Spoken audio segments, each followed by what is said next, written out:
Hey guys, it's Chris. I'm going to switch things up a little bit and do a little different type of video tonight, not using the tripod. I'm going to do a little short video about broadhead design and the way I think broadheads work.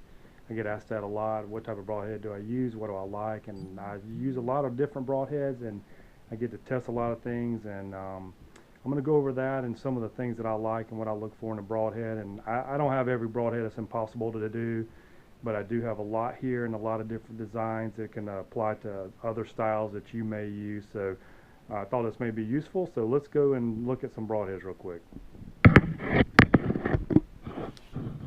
I'm going to put the camera down like this. It seems to focus a little better when I have it pointed down at this blue screen. So let's look at some broadheads. I'm going to try to do this from behind so this focuses. And I'm going to start with this old school Muzzy 3 blade. Trying to get this to focus. Come on. Here we go. And I'm going to show this for a reason. And this is a trocar tip, a Muzzy 125 grain 3 blade that's killed a lot of deer back in its day. And this is a popular head. You don't see it a lot anymore, but it's killed a lot of deer. I'm going to start with this because I want to compare it to one of the more popular heads on the market, and that is a Slick Trick.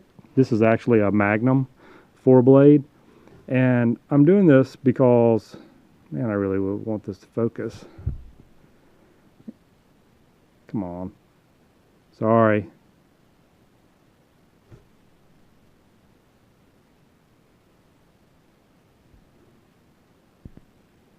Alright, so I'm back. Alright. Sorry about that. Got it to focus now. So you can see here, I wanted to compare this because one of the biggest things in design today is the short profile ferrule. And you can see this Slick Trick here, how much shorter it is than this Muzzy. And although they have the same cutting diameter of 1.25 inches, this design flies a lot better because of the ferrule is so short.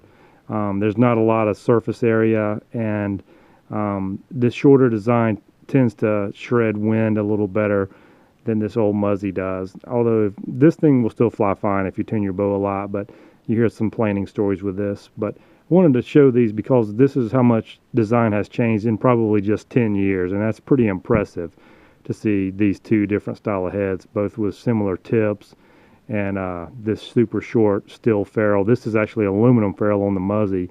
So as you can see, this is a steel ferrule on the Slick Trick. It is really, really strong. One of the more popular designs. I'm going to move along to the Ramcat. I've written a lot about the Ramcat over the years. This is probably still my favorite fixed head of all time. I love it because of the way that it flies. It is the best flying head I have ever shot. There are some weaknesses with the head. It is a little bit of a weaker blade design. These blades, because they are so long, you can see on the end they're fairly narrow. They will curl right here, and I don't really mind that because after it's gone through an animal, it's done its job. But you'll see these blades, if you've never handled a Ramcat, they're offset, and they're basically like right helical from a vein off of your arrow on the shaft on the back. And that's what, in my opinion, helps this thing fly so well. The ferrule is super short, and it's blade over shaft technology, which means that this thing's about as long as a field point. And I have shot a lot of animals with this, shot a lot of my biggest bucks with this.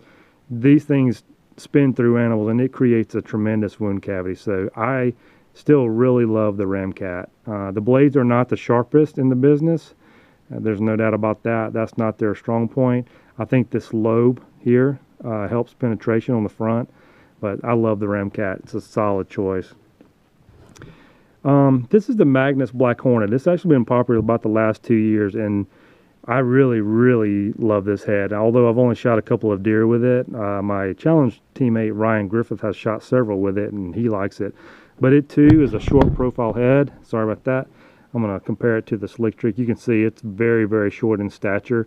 It's actually a little wider. This is a thicker blade. This Magnus, I don't know the thickness. I think it's either an 040 or an 060, which is pretty thick for a broadhead blade, but it is super, super sharp. Probably the sharpest factory broadhead I've ever handled.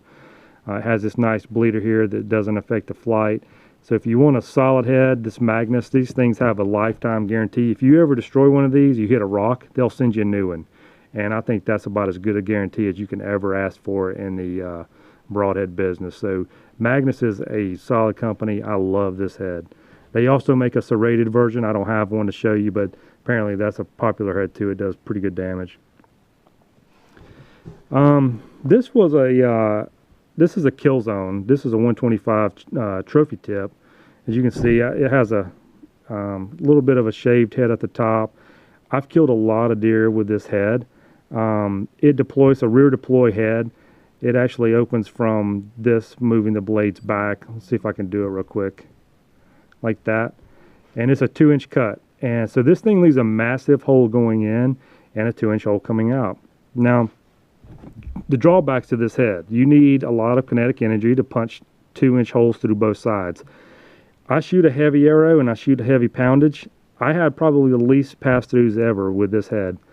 That said, I never lost a deer with it. But I did not ever like not having pass-throughs. I had a lot of deer carry the arrow off with this broadhead, and it did fine, but that turned me off of it, and I don't really use it much anymore. I've still got a lot of them.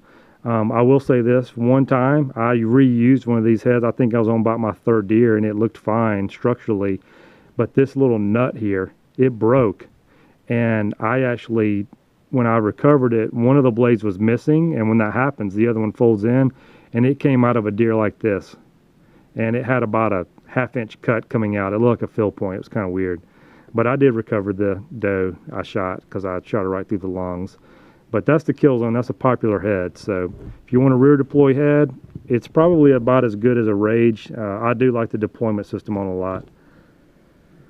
Another kill zone that I've got just laying around, I was going to show it. This is the Kill Zone Max. This is the cut on contact tip here. It's a little different than the trophy one I just showed. This is the 2.3-inch cut.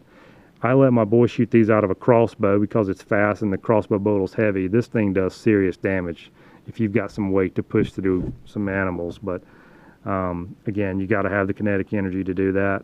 Just a different style of head. This is probably one of the most popular mechanicals of all time. This is the Grim Reaper 1 3/8-inch cut. This is 125 grains. It has probably the coolest deployment of any mechanical head there is. It uses a little spring inside this collar, and these blades just basically shut forth. There's no rubber O-rings, there's no rubber bands. A lot of people have seen this head. I'm not showing you anything new. The ferrule is super strong. This point is, I wouldn't say it's bone crushing, but it'll do a good job on bone. But these blades open very easily, and they won't open in flight. So the Grim Reaper is a solid mechanical. It's killed a ton of deer. That's a pretty cool head for it to not have a band deployment system. No complaints out of this. The blades are very sharp too. So that's the Grim Reaper. I don't really have a lot of faults with this head other than it is an over the top, and I actually don't mind that. I'm going to talk about that next. I put it in this position for a reason. This is the head that you see Hank Parker, the fishing legend, uses. This is the Swhacker, and this is the 125 grain 2-inch cut. He uses these little wing blades here to punch a little small hole, entrance hole. It's not very big, it won't be, and it's an over the top mechanical. As you can see, it comes open like this. And people say, well, you have a small hole and it's cutting on the inside, whatever. I actually think an over-the-top mechanical out-penetrates a rear deploy like this Kill Zone, trying to punch 2-inch holes in two sides of an animal. And that's just from personal experience. I probably shot 10 deer with this Swhacker, and I had pass-throughs on every one, which I did not with the Kill Zone. So, you know, people say the over-the-top takes more energy to open. I really don't think that that is the case, and it has not been my case with the experience shooting deer. So this thing goes into probably this far, an inch into an animal, and it starts to open, and you have sharp blades cutting all the vitals. The Swhacker gets a bad rap sometime, I think, because the ferrule will bend, but this thing flies like a fill point. You will not ever get this thing to fly bad, and it just kills deer. I don't mind defending it. I don't use it much anymore because I'm still using fixed heads mostly, but I'd have no problem screwing this onto my quiver and killing deer. Let's move into probably the most popular head on the market, and that's this Rage Hypodermic. Rage makes a lot of what they call slip cam broadheads, and what they do is a rear deploy, and you can see this little slot right here in the blade. What they do is they open this way, downward, and it's pretty much foolproof as far as opening. They've used O-rings and shock collars to make these things open. This is a stainless steel ferrule. It's probably the strongest head they made. I actually love this head. I've shot probably 6 or 8 deer with it the last couple of years and have never lost one. And I've gotten a ton of pass-throughs with these as well. So I love this Hypodermic. The shock collar doesn't always make them spin true, but you know, you can put a rubber band on it if you want, not use a shock collar. But I like this Hypodermic. It's a 2-inch cut, and you can see the blade angle is not too steep. It's pretty laid back, which I think helps it get penetration. And it flies great because there's really no surface area on this head at all. So the Rage is a solid choice. This is probably their best one because man, I'm sorry this isn't focusing either. Make this focus. Come on, guys. And so this is a solid choice, the Hypodermic. It's probably my favorite mechanical there is.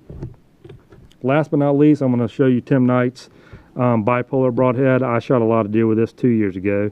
I didn't use it last year, but basically it's a hybrid, what's called a hybrid head.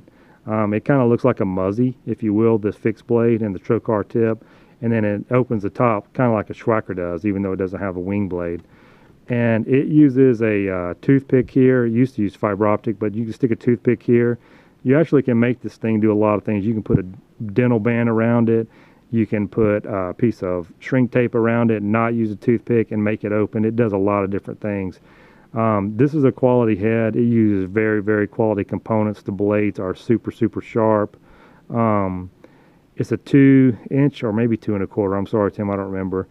Inch cut for the kick-out blades, and the fixed blade is, I don't know what it is, maybe 1 1/8 wide. So it's pretty wide. And if you want to use a hybrid head, this thing probably, if you can punch it through an animal, it's going to leave more damage than anything I've shown, just because it's got a lot of blade surface area. This is a big, big head. And I did some long-range test flight. They may still be on my YouTube channel, but this thing flies really good. And I never had any issues with planing on it. So if you want to use a hybrid head, try out Tim Knight's Bipolar. It's a solid choice. I really liked it. So I'm going to close it out. The video is getting a little long. Hopefully that gives you some insight to what I look for in a broadhead. Some of the ones I've used probably the last 5 years.